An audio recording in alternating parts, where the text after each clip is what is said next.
Hi, if you follow me on Instagram, you may know I started a project where I want to build a racetrack. It runs by the name The Track. Basically, it's a NASCAR oval from the movie Cars that I'll be making, if possible on scale, for the diecast. The purpose, you may ask? Oh, the purpose. Yeah. To start, I rewatched the beginning of Cars 3, because that's where most of the tracks are shown, from where I would have to choose one. And then I made tons of screenshots, so I would be able to see all the angles of each track. So the 11 tracks I came up with are the Motorspeed of the South, Rocker Arms International, this track in Georgia, which is very beautiful, Cooper Canyon, Granor Raceway, Rust Belt Raceway, this one that I couldn't read the name, this one that didn't have the name, Heartland Motor Speedway, Los Angeles International Speedway from Cars 1, and of course the Florida International Super Speedway. To let you know guys, it's not the Florida 500, because that's the name of the race and not of the track, just how we in real life have the Coca-Cola 600, which is the race run at the Daytona Super Speedway. Here I wrote down the tracks for me to choose one from, but in order to be chosen, the track has to correspond some criteria. As not being too big of course, since I'm trying to make it on scale, and it's gotta have a lot of pictures. After some thinking and tough decisions, eliminating the tracks one by one, I came up with the Motorspeed of the South, simply because it's very well shown in the movie. It appears from the films, all the way to the cartoons and the ads, and that's incredible for me to build it. To start, I accurately measured McQueen's length, width and height, and then I did the same thing for Carl Weathers, Bobby Swift, Brick Yardley and Van. What's important here is the ideal box for an average car. Basically, it's the space that it occupies. These measurements will later be useful. Now the first step would be to cut the base, which will be made out of a wooden board. And you know what they say? Measure 3 times before cutting once. But I haven't even started to measure. I gotta find those dimensions. My idea was to take this picture, measure the straight line, measure a tiny little car, and then I took these measurements, made the proportions, and voila! Oh, gotta convert. 5.42 centimeters. Ah, feels good to be accomplished. Wait, but there are turns. Oh shit. What if I... 12 centimeters? Nah, definitely not. I had to find another idea. 5 meters was too much anyways. Fortunately, I found something interesting. Plan B. As if it wasn't enough from all the pictures we have, which really isn't in this case, there is a real-life NASCAR track that resembles to the Motor Speedway pretty well. Dover Motor Speedway. They appear to have the same length, same bankings, same size, they're similar overall. The track is 1 mile, but after converting it to the diecast scale, I kinda feared that it wouldn't fit in my house. Like, do you have a 29-meter house? Oh, you do? Could I, borrow it real quick? No? Oh, okay. Let's forget the scale then. This image are the proportions of Dover Motor Speedway, mainly 2 by 1, basically 2 squares side by side. 1, 2, great. After having a look through my house, I decided that 2 meters long was good enough, which meant that the track would be 2 by 1 meters. But that's just the inside, cause around it there will be the grandstands, which will be pretty big too. You have no idea how big it will get. Technically yes, but... By using those proportions, some geometry I learned in school, and my brain, I unlocked 2 new achievements. The turn size and the straight size, which is also 1 meter.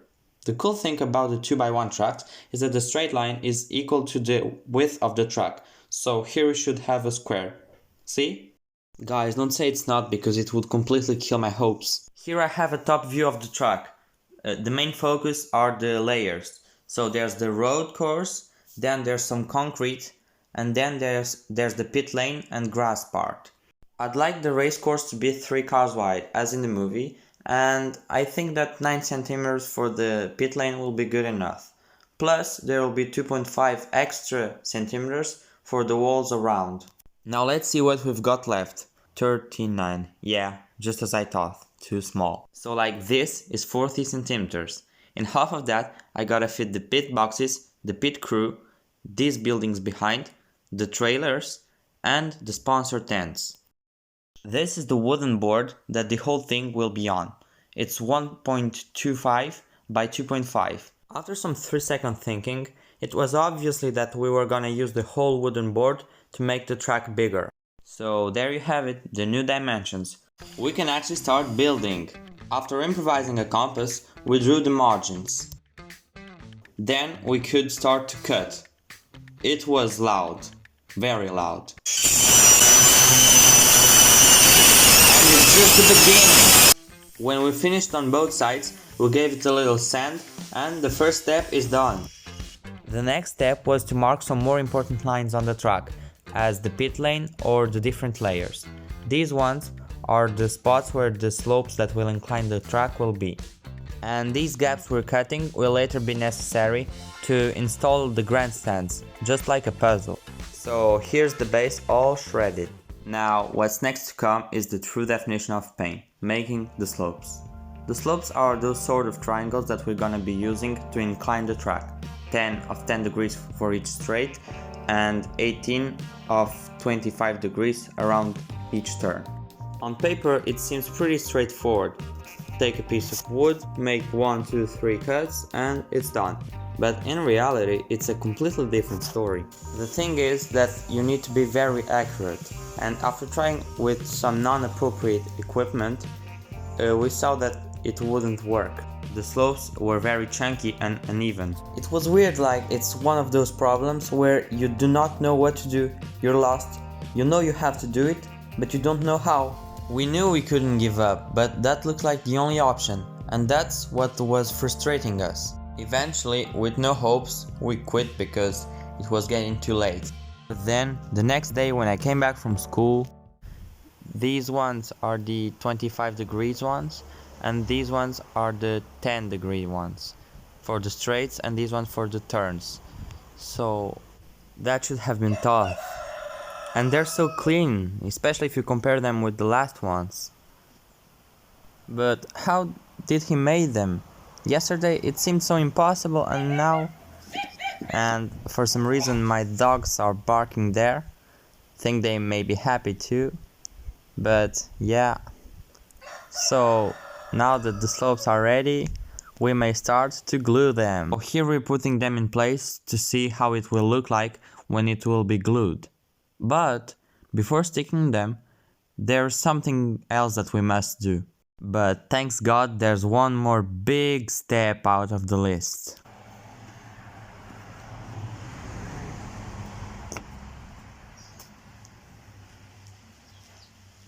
Ladies and gentlemen, look at that! After giving the slope some touches, we started gluing some just for the satisfaction, though I could make them myself. See, in one day my father will not be there anymore, so I'll have to do the rest of the work by myself, so that's something that I'll be able to do. For now we gotta focus on what he can help me while he's still here. That is cutting the actual track pieces, the road course. For the straight lines it was just cutting, while for the turns there was some math involved, and you know that when math is involved it ain't gonna be good.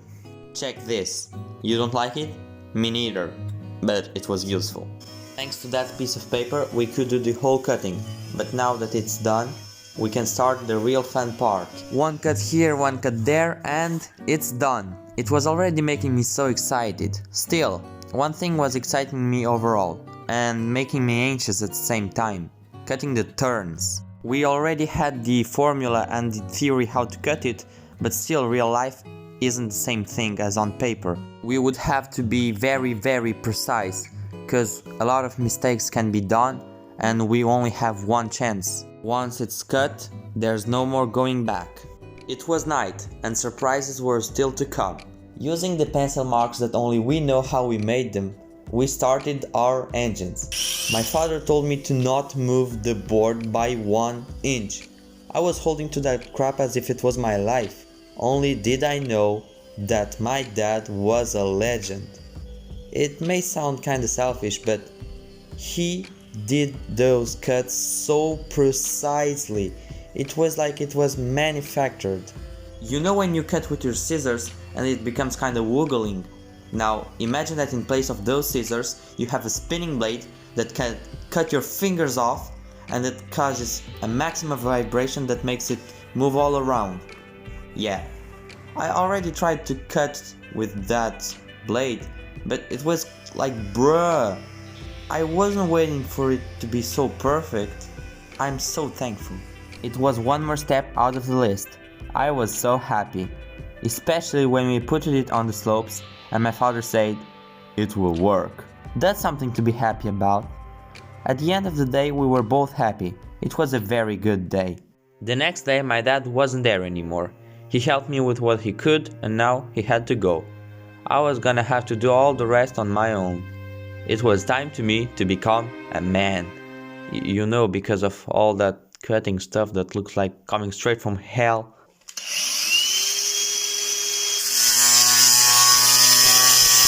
Anyways, on my first day of work alone, or should I say night, I glued the rest of the slopes that there were to glue, and it was pretty much done since I had to wait for tomorrow for it to be dry. Hi guys, so today is tomorrow and the truck is in the garage. Thanks God it is, cause yesterday it rained. It is here, look at this. Now it should be dry by now.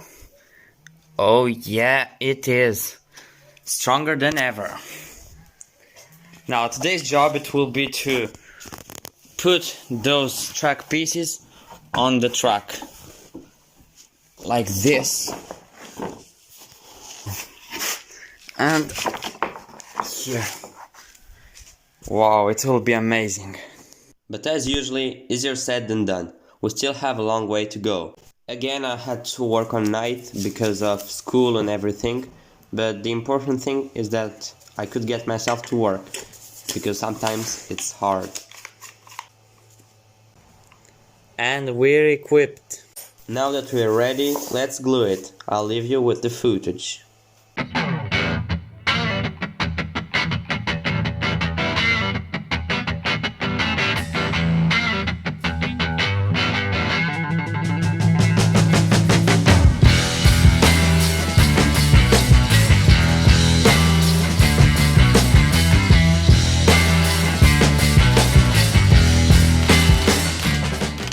So I made sure that it would stick down well. Then I filled in some gaps and in the end I put it on some weights to hold it in place. And now I'll do the same thing for the other straight and I'll come back tomorrow when it will be dry.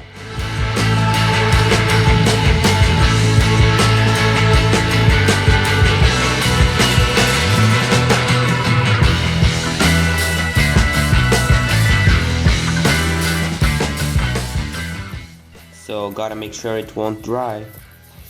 Next step, it was time for the turns, and it took way longer. It may seem like some minutes for you guys, but in real life it took me weeks, because for every little step I had to wait for it to dry. Plus, winter is just around the corner, and it's not very agreeable to work late in the evening in the garage. After gluing the turns down, I waited 2 days to let it dry well enough. And then I glued this little piece of track left, for which I waited 1 day. I couldn't have glued the edges the same day as the turn, cause I had some work to do on them, so when I did, it took me 1 more day. Another step that really ate my time, well, it was not really a step, but it's called procrastination. Seriously guys, sometimes it's unbelievably hard to get on working. And I don't know why. So as you can see, I just sticked one edge and I did the same thing for the other 3. On the last day, my job was just to sand off the extra of silicone in order to make it smooth and straight. Just like that. Easy and done. In my dreams. Because of course there was another problem. Actually, it wasn't that big of a problem. But it's something that could have been avoided. The thing is that I made wrong the calculations for the width of the turn, so it turned out to be a little too big, and now I'll have to cut it, which isn't a really easy task. But yeah, better big than small. I started by giving a sand on the outside But the real deal was on the inside because, as I told you, it's really hard to cut in a circular motion, but I'll have to do it no matter what. I went carefully, bit by bit, to see how it would be going. And I saw that it was working. So I kept going, hoping that it will be all good. And then I took the confidence, so I tried a bigger bit. And you were thinking I was gonna say it didn't work, didn't you? No, I'm just kidding. It worked perfectly, and thanks it did. I was happy, but at this moment I was beginning to feel tired. I just wanted to finish and to go lay on my bed. But it was almost done. There was just this turn remaining.